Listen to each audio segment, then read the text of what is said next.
This week on Consumer Chat, we're talking about your car, what you need to do to maintain it for the long haul, some common mistakes people make, and when it's time to see a professional. We talked to Aldo Parada from Westside Auto Care, and he answers all of our questions.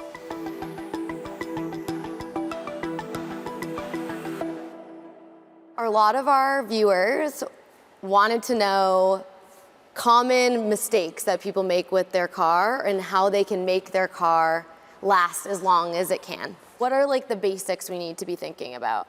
Your oil changes, your filter changes, and just taking it to your mechanic and having them look it over and tell you like, hey, this is needed, and listen to them. What's the craziest thing you've seen of people maybe not taking care of their car? Customers coming in with brakes where the pad has completely worn out and the pad material's gone, the metal part of the pad is gone, and the piston is now trying to stop the car. So leaking fluid everywhere. Yeah, that's always a bad one. Oil changes can be expensive sometimes, depending on your car. Sure. How often should you be doing it, and where should people be going? Like, should you go to the Valvoline that you're passing? I mean, what do you think? I think it's personal preference. If you trust them, then yes, go ahead by all means. But a regular oil change will be 3,000 miles. Synthetic oil change usually 5,000 to 7,000 miles. But ultimately, you want to listen to what the manufacturer says. They always say like on the sticker, by this date or by this mileage, whichever comes first. And I don't know if people stretch it just a little bit. Can you stretch it a couple hundred miles? Yeah, you can.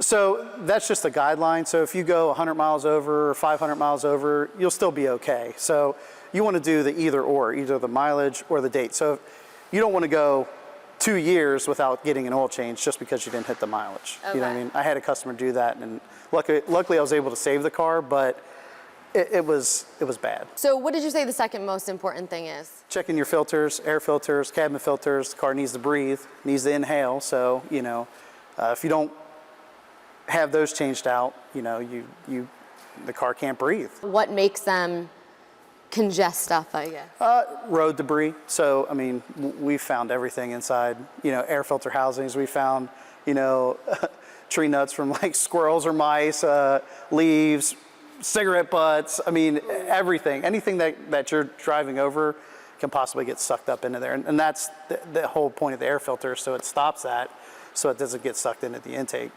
So it just depends on driving conditions, really.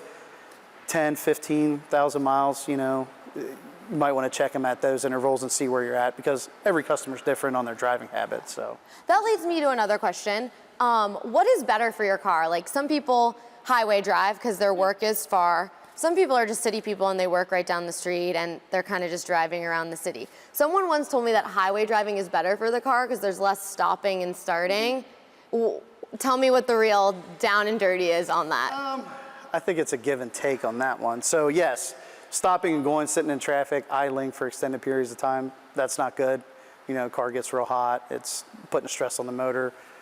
Driving on the highway, you got the same thing. You're under a what we call a load, so that engine's working nonstop, which is doing the same thing. The only thing better about being on the highway is you got the airflow going through the radiators and cooling things down versus sitting in traffic, just heating up real bad. And what's the third? Just trust your mechanic. Find a good mechanic that you can trust and who's honest with you, and listen to them. Do what they say. But how hard is that? Because someone like me, you guys are like my doctors. So if you tell me to do something, I'm going to do it. But I'm not always happy when I get the bill, and I'm like, oh, well, why did I pay for this, and this? Is there any way for someone with little knowledge like myself, is there any, I'm not going to open up my air filter and like see what's in there. So like what is your advice on finding a mechanic you can trust? You always got Google reviews. That's a big thing. So you can read the reviews, see how good people are and other customers' feedback on how they treat people. If a shop is trying to tell you need something certain, you're unsure about it, well, you can always ask Google, or ask a friend or call another shop, get a second opinion. We have a lot of people that call us and say, hey, my car was here. Is this true? What do you think? And we'll give them the honest answer that we can. You got to do the work. Yeah. But that goes back to finding a place you trust. You know what I mean? So like with our customers, if they say, hey, give us a car, look over, we'll look it over and we'll say, this needs to be done right now. This can wait. This will be it's starting to go, but we got time, and then let's revisit this, maybe your next service that you're in. So, we always give them the option. Some people say, yeah, fix it all. I don't want to have to deal with it later. Some people say, thanks for saving me the money. Just do what we can right now, and we'll just do that. Sounds tell us a lot about cars. Usually what's wrong with it, unfortunately. What does it mean when your wheels start squeaking? You mean like the brake squeak? I think so. I mean, I don't really know the difference, but if your wheels are squeaking, do you need a mechanic or professional, and maybe there are a couple things that it means. You tell me. Yeah, so you get a few different sounds that will come out of brakes. Okay. Some, if the pad material is a little hard, you'll get like a high-pitched squeak out of it. And it doesn't necessarily mean the pads or brakes are bad. It's just, going through a hard spot on the material. Okay. A real loud squeal would mean you're probably hitting what they call a squeal tab. It's basically the sensor, the warning thing to tell you, hey, your brake pad material is low, so you need to get it checked out. Okay. But that's a real high-pitched squeal, so it's two different noises. One's very loud and annoying. The other one's just kind of like, it's just making some noise. So can you usually tell what's wrong with the car by the sounds it makes? Yeah. I mean, since I started doing this, you had to be conditioned to listen for noises when a customer comes in and says, oh, I got a noise going over bumps. And that's all they can tell you. Well, from experience, usually I can drive it.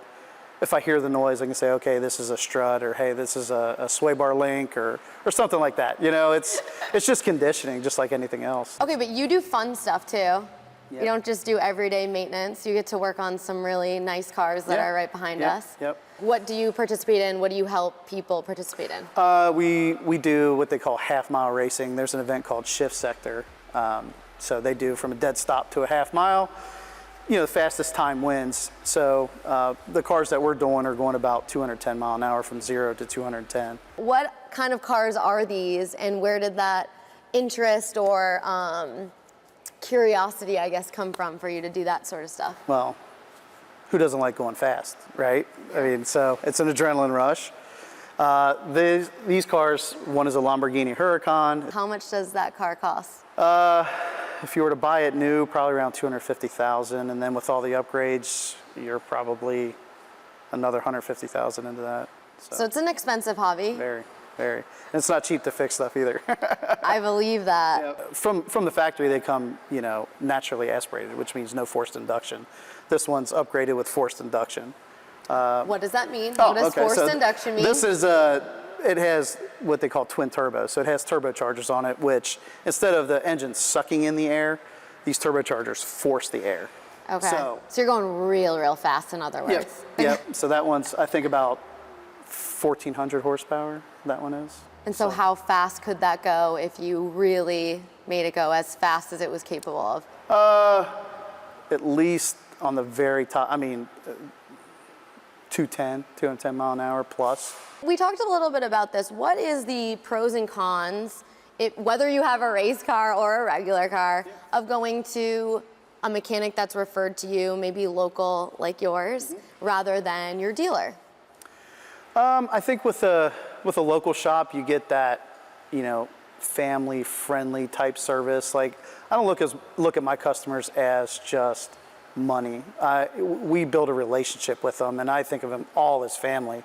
And when someone new is referred to us and they come in, I think of them as family. I've gone as far as when people broke down, on the weekend and have my number personally, I'll run out, stop what I'm doing, and help them just because they're my customer. And that's the type of service that we give. A dealership, you're not going to have that. You're just not. I don't think there's that personal connection, and that's just my opinion. Yeah. Yeah, we go over and above. Like, we still take customers home. If someone's like, oh, I have no one to pick me up, we'll give them a car, or we'll take them home and then go pick them up when the car's ready. We have some customers that have 3 generations of families that are, grandpa, their son, and then their kids when they start driving, and then they push their kids to start going to us when they turn 16 and start driving. So it really is like it's like a family. Yeah. Yeah. Okay, so any other tips for people out there that are not as car smart as you in terms of taking care of their vehicle for the long haul? Number one is find a good mechanic and trust them. Trust what they say, and do what they're telling you to do, because ultimately that's going to be, the thing that keeps your car running the longest. Yeah, just like you listen to your doctor, listen to your mechanic. Yeah, absolutely. It's kind of the same thing. Perfect. Thank you so much for doing this today. No problem. Appreciate you. Yeah. Local 12 has more consumer stories just like this. Don't forget to click the links and press subscribe.